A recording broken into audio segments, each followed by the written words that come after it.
I'm Dan Shoemaker, President of Reciprocal Ministries International, RMI, and we're giving you another field update.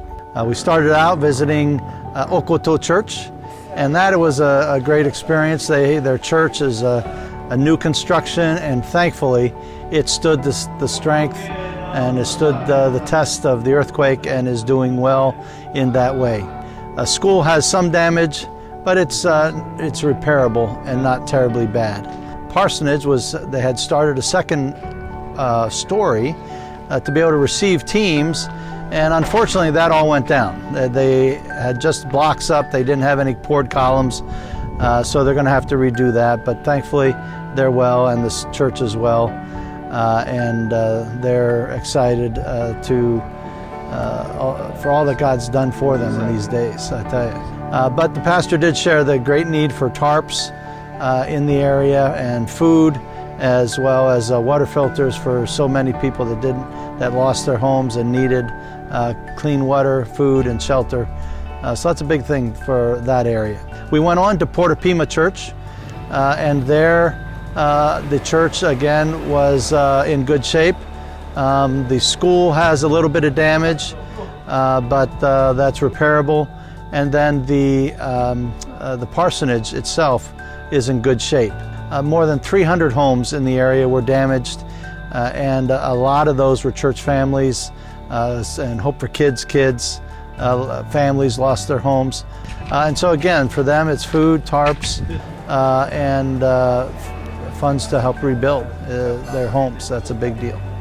Another thing we found there at Porta Pima was that they have a water source, a well, but one of the problems they have is they don't have electricity to pump the water out. They have an electric pump on it. They have to borrow a generator.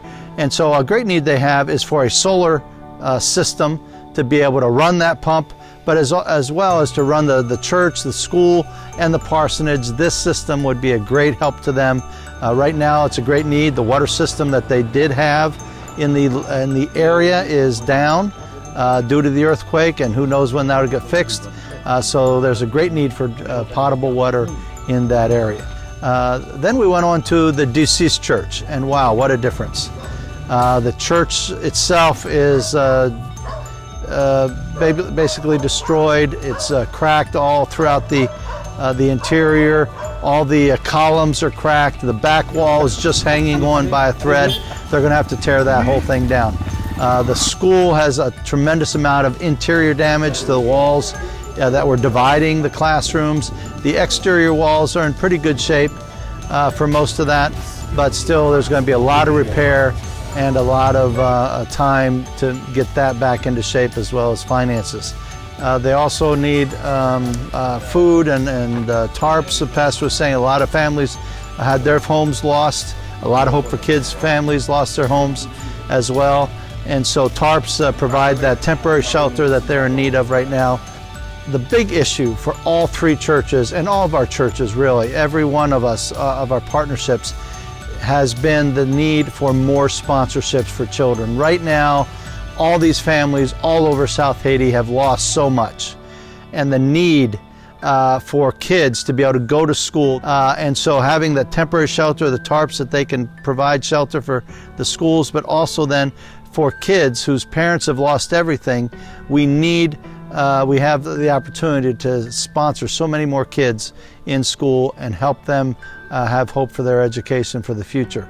So these are areas that you can help. Go to rmibridge.org, that's rmibridge.org, and for earthquake help you can click on the Earthquake 2021 button, and there you can help with food, tarps, water filters, but particularly we need help for general earthquake aid.